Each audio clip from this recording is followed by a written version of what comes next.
Welcome to A edu. और ए edu के हमारे इस यूट्यूब चैनल में आप सभी का स्वागत है। देखिए, हम लोग मुगल वंश को पढ़ रहे थे और मुगल वंश में हम लोग बाबर के बारे में पढ़ रहे थे, जो मुगल वंश का संस्थापक है। और बाबर के बारे में पिछले वीडियो में हमने कुछ देखा, उसके परिचय को देखा, एक दो सैन्य अभियानों को भी देखा।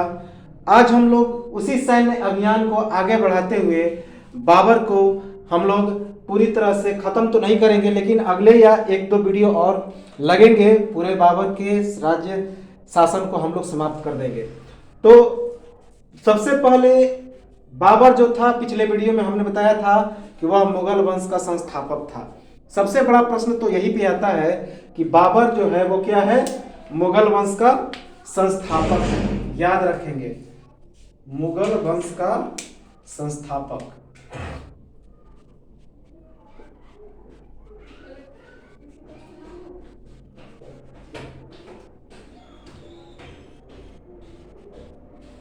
कि बाबर ने मुगल वंश की नींव रखी थी। तो सबसे बड़ा प्रश्न तो यहीं पे आता है कि मुगल वंश का संस्थापक कौन? तो बाबर। 21 अप्रैल 1526 ईस्वी से 26 दिसंबर 1530 ईस्वी तक लगभग 4 वर्षों तक बाबर ने मुगल साम्राज्य का शासन किया। तो चलिए अब हम लोग उसके कुछ सैन्य शासन को देखते हैं। 1501 ईस्वी में समरकंद पर पुनः अधिकार करता है। याद रखिए, हमने बताया था 1494 और 1496 ईस्वी में समरकंद पर हमला करता है। हालांकि एक बार जीतता है और दूसरी बार हार जाता है। जीतते हुए भी एक सैनिक फरगना पर अधिकार कर लेता है और फरगना पर अधिकार करते ही इसका ध्यान भटक जाता है और इसका जो अभियान था समरकंद का और फरगना दोनों से यह चला जाता है। इसका मतलब है कि फरगना भी इसके हाथ से चला जाता है और समरकंद भी। तो समरकंद पर पुनः अधिकार करता है और इसे हम लोग सरे पुल का या फिर अफगानिस्तान का युद्ध कहते हैं। ये बड़ा ही इंपॉर्टेंट है कि सरे पुल का युद्ध या फिर अफगानिस्तान का युद्ध किसके किसके बीच हुआ था? तो समरकंद का शासक जिसका नाम था मोहम्मद साहिबानी खां। तो मोहम्मद साहिबानी खां और मुगल बादशाह बाबर के बीच जो सरे पुल का युद्ध हुआ था, जिसे अफगानिस्तान का युद्ध कहते हैं, वह 1501 ईस्वी में हुआ था। तो किसके लिए? समरकंद पर पुनः अधिकार करता है सरे पुल या अफगानिस्तान के युद्ध में। कब? 1501 ईस्वी में बाबर। याद रखेंगे। 1502 ईस्वी में उज्बेक खान यानी कि समरकंद शासक मोहम्मद साहिबानी खां द्वारा पराजय, जिसकी मदद बैशंकर मिर्जा करता है। तो 1502 ईस्वी में, चूंकि 1501 ईस्वी में जीत जाता है बाबर समरकंद को सरे पुल या जिसे अफगानिस्तान का युद्ध कहते हैं उसमें, लेकिन 1502 ईस्वी में उज्बेक शासक समरकंद के शासक को उज्बेकिस्तान का शासक, चूंकि उज्बेकिस्तान के अंदर में ही पड़ता था समरकंद, इसीलिए समरकंद के शासक को उज्बेक शासक भी कहते थे, यानी कि उज्बेकिस्तान का शासक। तो उज्बेक खान यानी कि उज्बेकिस्तान का शासक यानी कि समरकंद का शासक, जिसका नाम था मोहम्मद साहिबानी खां, वह बादशाह अकबर को पराजित करता है। इसमें बैशंकर मिर्जा किसकी सहायता करता है? तो उज्बेक खान यानी कि मोहम्मद साहिबानी खां की सहायता करता है। तो 1502 ईस्वी में समरकंद शासक यानी कि उज्बेक खान, जिसका नाम था मोहम्मद साहिबानी खां, वह बाबर को युद्ध में हराता है और इस युद्ध में बैशंकर मिर्जा साहिबानी खां की मदद करता है। 1502 से 1504 ईस्वी में बाबर राज्य विहीन हो जाता है। यानी कि अभी हमने बताया कि वह प्रयास तो करता है समरकंद को पाने का, क्योंकि फरगना तो सबसे पहले ही चला गया उसके हाथ से, तो उसका सौतेला भाई वहां पे शासक बन बैठा था। तो फरगना से भी चला गया और समरकंद से भी चला गया। तो 2 वर्षों तक वह अपनी सैन्य शक्ति को बढ़ाने में लगा दिया, 1502 से 1504 ईस्वी। तो 1502 से 1504 ईस्वी बाबर राज्य विहीन रहा। बदख्शा प्रांत के ताजिकों का अपनी सेना में भर्ती किया, याद रखेंगे। तो 1502 से 1504 ईस्वी में बदख्शा प्रांत के ताजिकों का, यानी कि ताजिकों का मतलब होता है मुस्लिम अनुयायी, जो बदख्शा प्रांत के मुस्लिम थे, वहां के सैनिकों को उसने भर्ती करना शुरू किया। कब? 2 वर्षों के अंतराल में। जो 1502 से 1504 के बीच का समय था, वहां पे बाबर ने कहीं आक्रमण नहीं किया, वह राज्य विहीन हो गया था। और उस समय के दौरान बदख्शा प्रांत के ताजिकों को अपनी सेना में भर्ती करना उसने प्रारंभ किया, अपनी सैन्य शक्ति को मजबूत करना शुरू किया। 1504 ईस्वी में हिंदू कुश पर्वत की बर्फीली चोटियों को पार कर काबुल एवं गजनी पर कब्जा करता है। तो 1504 ईस्वी में वह हिंदू कुश की बर्फीली चोटियों को पार कर कहां पे कब्जा करता है? काबुल और गजनी पर कब्जा करता है। ये इंपॉर्टेंट है। और वहीं पे काबुल में 1507 ईस्वी में बादशाह की, यानी कि बादशाह की उपाधि प्राप्त करता है। तो याद रखेंगे, यहीं से जो बाबर है वह बादशाह के नाम से प्रसिद्ध होता है। तो चूंकि दिल्ली सल्तनत के जो राजा होते थे अपने आप को सुल्तान के नाम से प्रसिद्ध किए, उसी प्रकार जो मुगल वंश के शासक हुए अपने आप को बादशाह के नाम से प्रसिद्ध किए। तो 1504 ईस्वी में हिंदू कुश पर्वत की बर्फीली चोटियों को पार करके बाबर कहां कहां पे कब्जा करता है? तो काबुल यानी कि अफगानिस्तान की राजधानी काबुल और गजनी पर कब्जा करता है। और 1507 ईस्वी में वही काबुल में पादशाह, यानी कि पादशाह के नाम से अपनी बादशाह की उपाधि लेता है, याद रखेंगे। उसके बाद हेरात के एक तैमूरी वंशी हुसैन बैकरा, जो उसका दूर का रिश्तेदार था, के साथ मोहम्मद साहिबानी खां के विरुद्ध सहयोग की संधि होती है बाबर की। तो उसी 1507 ईस्वी में हेरात का एक तैमूर वंश का शासक होता है जिसका नाम है हुसैन बैकरा। तो हुसैन बैकरा जो बाबर का एक दूर का रिश्तेदार भी था, तो उसके साथ मोहम्मद साहिबानी खां के विरुद्ध षड्यंत्र करने के लिए, उसे भगाने के लिए बाबर की एक सहयोग की संधि होती है, याद रखेंगे। इंपॉर्टेंट है कि 1507 ईस्वी में काबुल पर कब्जा करने के बाद बाबर की संधि किसके साथ हुई? समरकंद के शासक यानी उज्बेक खान, जिसका नाम था मोहम्मद साहिबानी खां, उसको हराने के लिए किसके साथ संधि हुई? तो हेरात का एक तैमूरी वंश का शासक था जिसका नाम था हुसैन बैकरा, और यह दूर का रिश्तेदार भी था बाबर का, याद रखेंगे। तो हेरात के एक तैमूर वंशी हुसैन बैकरा जो दूर का रिश्तेदार था के साथ मोहम्मद साहिबानी खां के विरुद्ध सहयोग की संधि होती है, किसकी? बाबर की। 1506 ईस्वी में हुसैन बैकरा की मृत्यु हो जाती है।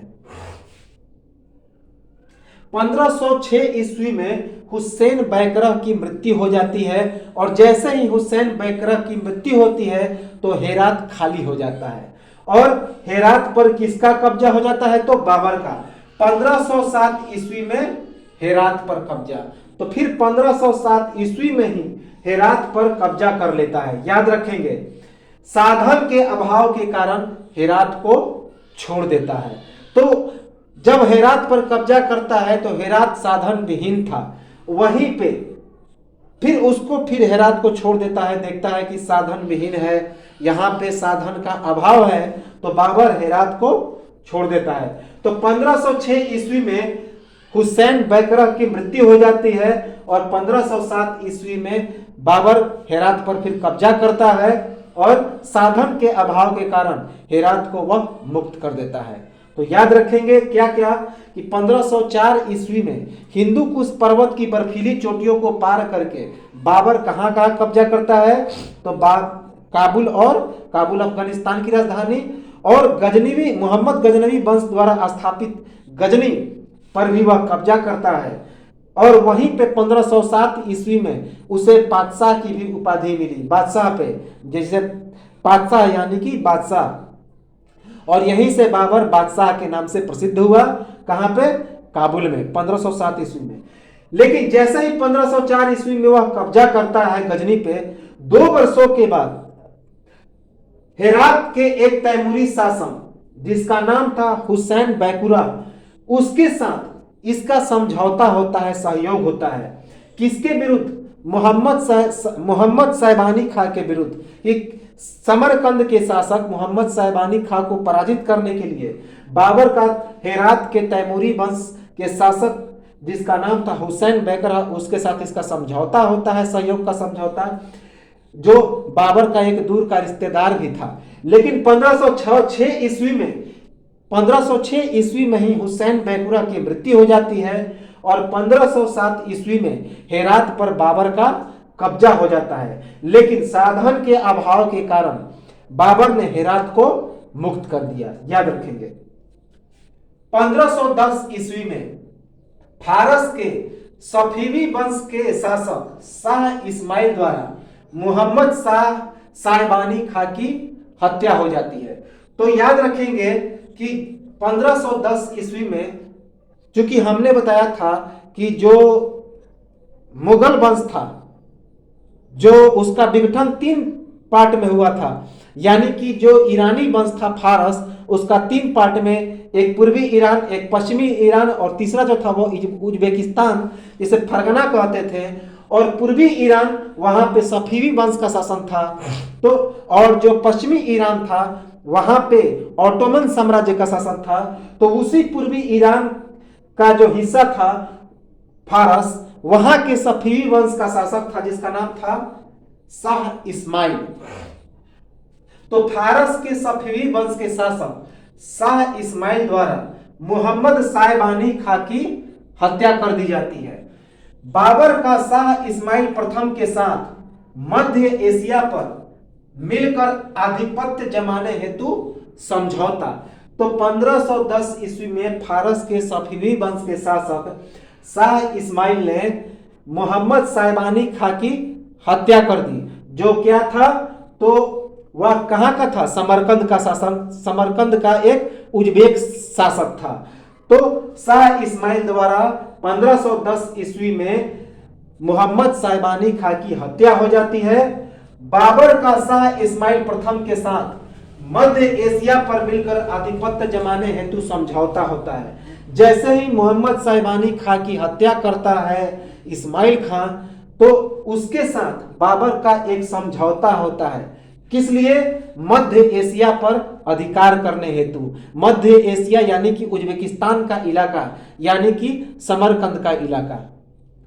शाह इस्माइल की मदद के बदले में बाबर ने सफीवियों की प्रभुता के अधीन समझा।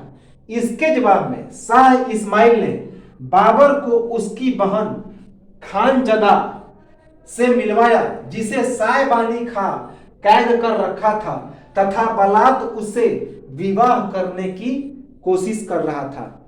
तो जैसे ही दोनों के बीच सहयोग समझौता हुआ बाबर और सफीवी शासक शाह इस्माइल के बीच, तो शाह इस्माइल की मदद के बदले में बाबर ने सफीवियों की प्रभुता के अधीन समझा। तो बाबर ने सफीवियों की प्रभुता के अपने आप को अधीन समझ लिया। बदले में शाह इस्माइल ने क्या कहा? क्या बाबर को अपनी बहन खानजदा से मिलवाया। खानजदा शाह इस्माइल की बहन थी और खानजदा को किसने कैद कर रखा था? तो उसको कैद कर रखा था जो समरकंद का शासक था जिसका नाम था मोहम्मद साहिबानी खां। तो उस खानजदा से बाबर को शाह इस्माइल ने मिलवाया। क्यों? विवाह के लिए। और जो साहिबानी खां था खानजदा से बलपूर्वक विवाह करने का प्रयास कर रहा था, उससे बार बार बलपूर्वक विवाह करने के लिए उसे उत्तेजित कर रहा था। याद रखेंगे कि शाह इस्माइल की मदद के बदले में बाबर ने सफीवियों की प्रभुता के अधीन समझा। इसके जवाब में शाह इस्माइल ने बाबर को उसकी बहन खानजदा से मिलवाया, जिसे साहिबानी खां कैद कर रखा था तथा बलात् उसे विवाह करने की कोशिश कर रहा था। याद रखेंगे, बाद में बाबर इस खानजदा से विवाह भी कर लेता है। शाह इस्माइल के शासन काल में फारस शिया मुसलमानों का गढ़ बन गया और वे अपने आप को 7वें शिया इमाम मूसा अल काजी का वंशज मानता था तथा वहां सिक्के इस्माइल शाह के नाम से ढलते थे तथा मस्जिद में खुतबे इस्माइल शाह के नाम से ही पढ़े जाते थे। हालांकि काबुल में सिक्के और खुतबे बाबर के नाम से ही थे। याद रखेंगे कि शाह इस्माइल के शासन काल में जो फारस था वह शिया मुसलमानों का गढ़ बन गया था। आपको याद होगा कि शिया और सुन्नी मुसलमानों के दो वंशज हैं, और जो सुन्नी है वो कट्टर मुसलमान होते हैं और जो शिया होते हैं वे एक आम मुसलमान होते हैं, सीधे साधे मुसलमान होते हैं।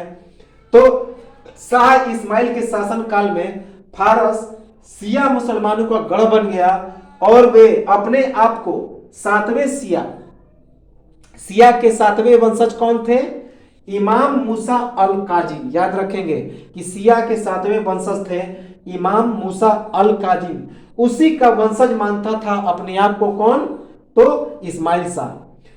तथा सिक्के इस्माइल शाह के नाम से ढलते थे तथा मस्जिद में खुतबे इस्माइल शाह के नाम से ही पढ़े जाते थे, और इस्माइल शाह के नाम से सिक्के भी ढलते थे वहां पे तथा खुतबे भी इस्माइल शाह के नाम से ही पढ़े जाते थे।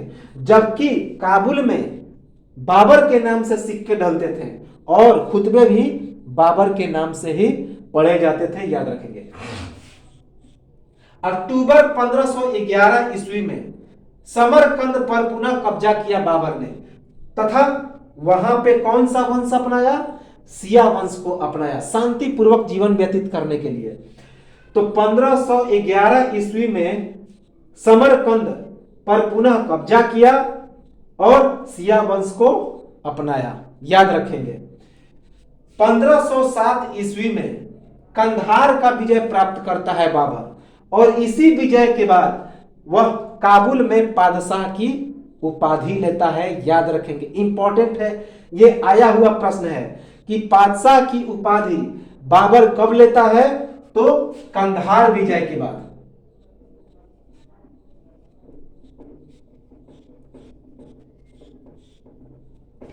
तो 1507 ईस्वी में कंधार का विजय प्राप्त करता है बाबर, और उसी विजय के बाद वह पादशाह की उपाधि लेता है। और कहां पे लेता है?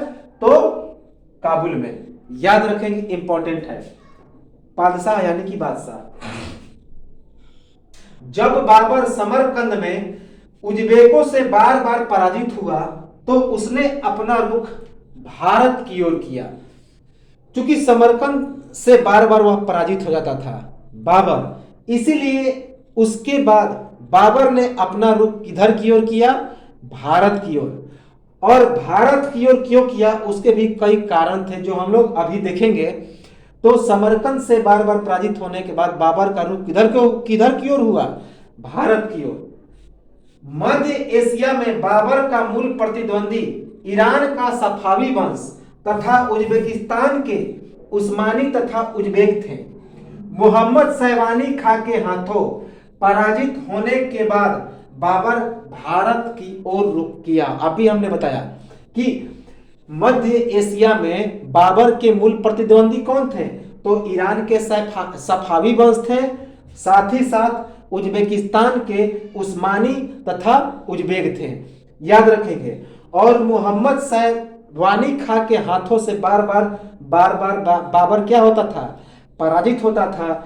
इस कारण उसने अब समरकंद को छोड़ भारत की ओर रुख किया कि अब समरकंद पर कब्जा करना उसके लिए मुश्किल हो रहा था। तो अब उसने कहा किधर की ओर रुख किया? भारत की ओर। हालांकि उसने अंत में जीत भी लिया था समरकंद को, लेकिन वहां पर कब्जा करना उसके लिए मुश्किल सा हो गया था। तो मध्य एशिया में बाबर के मूल प्रतिद्वंदी कौन कौन थे? ईरान का सफावी वंश, पूर्वी ईरान, हमने बताया था पूर्वी ईरान में सफावी वंश थे। जबकि उज्बेकिस्तान यानी कि फरगना वाले इलाके, वहां के उस्मानी और उज्बेक थे। याद रखेंगे। बाबर का भारत पर आक्रमण के मुख्य कारण, तो बाबर ने भारत पर आक्रमण क्यों किया, उसके कारण को हम लोग देख लें। पहला तो कारण था एक बड़े साम्राज्य की स्थापना करना। याद रखेंगे, बाबर का मूल लक्ष्य था एक बड़े साम्राज्य की स्थापना करना, और भारत एक बड़ा साम्राज्य था। तो पहला तो भारत पर आक्रमण का कारण था भारत एक बड़े साम्राज्य की स्थापना करना। दूसरा कारण था काबुल को घोर गरीबी का देश मानता था तथा काबुल से कम आय की प्राप्ति होती थी। क्योंकि काबुल में उसे कम आय की प्राप्ति होती थी, क्योंकि काबुल को बाबर एक घोर गरीबी का देश मानता था। तो घोर गरीबी का देश होने के कारण तथा वहां से बाबर को कम आय प्राप्त होने के कारण बाबर ने भारत की ओर रुख किया। यह भी एक कारण था भारत की ओर रुख करने का, आक्रमण करने का। पश्चिम एशिया की प्रतिकूल परिस्थितियां, तो बाबर के लिए पश्चिम एशिया की जो परिस्थितियां थी वो अनुकूल नहीं थी। तो पश्चिम एशिया की प्रतिकूल परिस्थितियां और भारत की अनुकूल परिस्थितियां, तो पश्चिम एशिया की प्रतिकूल परिस्थितियां होने के कारण भी बाबर ने भारत पर आक्रमण किया, भारत की ओर रुख किया। भारत में केंद्रीय शक्ति का अभाव, अतः शासन आसान। क्योंकि उस समय भारत में केंद्रीय शक्ति का अभाव था, एक राज्य का दूसरे राज्य से लगभग लड़ाई चलता रहता था, तो केंद्रीय शक्ति का अभाव था। इस कारण भारत में शासन करना आसान था, इसलिए भी बाबर ने भारत की ओर रुख किया। काबुल पर उज्बेक हमले की आशंका थी तथा भारत में शरण लेने के लिए अच्छा स्थान था तथा उज्बेकों के खिलाफ कार्यवाही करने का अच्छा आधार था। तो काबुल पर उज्बेक हमले की आशंका थी तथा भारत में शरण लेने के लिए अच्छा स्थान था तथा उज्बेकों के खिलाफ कार्यवाही करने का अच्छा आधार था। क्योंकि काबुल में उज्बेक हमले की आशंका थी और बार बार उज्बेक हमले होते रहते थे तथा भारत में शरण लेने के लिए भी अच्छा स्थान था। और उज्बेकों के खिलाफ कार्यवाही करने का अच्छा आधार था भारत। चूंकि उज्बेक हमले बार बार होते थे और बार बार हमले होने की आशंका रहती थी काबुल में, और भारत छुपने के लिए और शरण लेने के लिए एक अच्छा स्थान था। साथ ही साथ उज्बेकों के खिलाफ कार्यवाही करने का भी भारत एक अच्छा आधार था। इस कारण से भी भारत की ओर बाबर ने रुख किया। बाबर के आक्रमण के समय भारत की राजनीतिक स्थितियां क्या थी? तो बाबर के आक्रमण के समय भारत की राजनीतिक स्थिति क्या थी, उसे हम लोग देख लें। राजनीतिक स्थिति विकेंद्रीकृत थी, अर्थात छोटे छोटे राजवंशों की बहुलता थी तथा वे राजवंश सामंती व्यवस्था के कारण आपस में संघर्षरत थे। चूंकि राजनीतिक स्थिति विकेंद्रीकृत थी, यानी कि अलग अलग राजनीतिक संघर्ष होते रहते थे। छोटे छोटे राजवंशों की बहुलता हो गई थी, कई छोटे छोटे राजवंश बन गए थे भारत में तथा वे राजवंश सामंतवादी व्यवस्था के कारण आपस में संघर्षरत थे। एक दूसरे के बीच सामंतवादी व्यवस्था उत्पन्न हो गई थी, यानी कि सभी एक अपने आप को श्रेष्ठ मानने लगे थे। तो राजनीतिक स्थिति विकेंद्रीकृत थी, अर्थात छोटे छोटे राजवंशों की बहुलता थी तथा वे राजवंश सामंतवादी व्यवस्था के कारण आपस में संघर्षरत थे, यानी कि एक दूसरे के बीच सामंतवादी व्यवस्था चली आई थी। इसी कारण आपस में एक दूसरे से क्या करने लगे थे? संघर्ष करने लगे थे। अर्थात राजनीतिक व्यवस्था कैसी थी? विकेंद्रीकृत थी, यानी कि भारत का राजवंश छोटे छोटे राजवंशों में बट गया था। राजपूताना क्षेत्रों में भी संघर्ष की स्थिति विद्यमान, तो उस समय भारत के राजपूताना क्षेत्रों में भी संघर्ष की स्थिति विद्यमान थी, यानी कि जो राजपूत क्षेत्र थे वहां भी संघर्ष लगातार होते रहते थे। याद रखेंगे, लोधी वंश एक सीमित क्षेत्र का प्रतिनिधित्व करता था, जिसके शासन काल में प्रांतीय गवर्नरों की स्थिति काफी मजबूत हो गई थी। जब इन पर अंकुश लगाने का प्रयास किया तो सुल्तान विरोधी गतिविधियां होने लगी। कि लोधी वंश एक सीमित क्षेत्र का प्रतिनिधित्व करता था, यानी कि जो उस समय लोधी वंश था उसका जो सीमा था वह काफी सीमित था, क्षेत्र जो था काफी सीमित था, जिसके शासन काल में प्रांतीय गवर्नरों की स्थिति काफी मजबूत हो गई थी। चूंकि उसका एक सीमित क्षेत्र हो गया था, इसके कारण उस समय लोधी वंश के समय जो प्रांतीय गवर्नर थे उनकी स्थिति काफी मजबूत हो गई थी। जब इन पर लोधियों ने अंकुश लगाना शुरू किया तो सुल्तान विरोधी गतिविधियां होने लगी। जब सुल्तान विरोधी गतिविधियां होने लगी तो क्षेत्र छोटे छोटे क्षेत्रों में बंटने लगे, एक दूसरे के बीच संघर्ष शुरू हो गया और भारत की स्थिति काफी कमजोर होती चली गई। पंजाब के शासक दौलत खां लोधी तथा उसके चाचा आलम खां लोधी के द्वारा इब्राहिम लोधी को सत्ता से हटाने हेतु बाबर को भारत में निमंत्रण। याद रखिए, हमने इब्राहिम लोधी के वीडियो में बताया था कि उस इब्राहिम लोधी से असंतुष्ट होकर इब्राहिम लोधी का पंजाब का शासक, क्योंकि पंजाब का शासक पंजाब पर शासन करना चाहता था जिसका नाम था दौलत खां लोधी, और उसका चाचा आलम खां ने किसको निमंत्रित किया था? बाबर को। तो इब्राहिम लोधी को सत्ता से हटाने के लिए बाबर को भारत में निमंत्रण, ये का जो कारण था यह भी बाबर का भारत पर आक्रमण का मुख्य कारण था, यानी कि इस कारण से भी बाबर को भारत पर आक्रमण आना पड़ा। हमने इब्राहिम लोधी के वीडियो में बताया था कि कई वंशों को इब्राहिम लोधी क्या करता था? तंग करता था, जिसके कारण इससे उसके कुछ लोग असंतुष्ट हो गए थे, और असंतुष्ट होने वालों में उसके पंजाब के शासक दौलत खां लोधी एवं चाचा जिसका नाम था आलम खां, यह जो दौलत खां लोधी था उसका चचेरा भाई था, सौतेला भाई था, तो वह नाखुश था, असंतुष्ट था, तथा उसका चाचा दौलत खां का चाचा आलम खां वह भी असंतुष्ट था।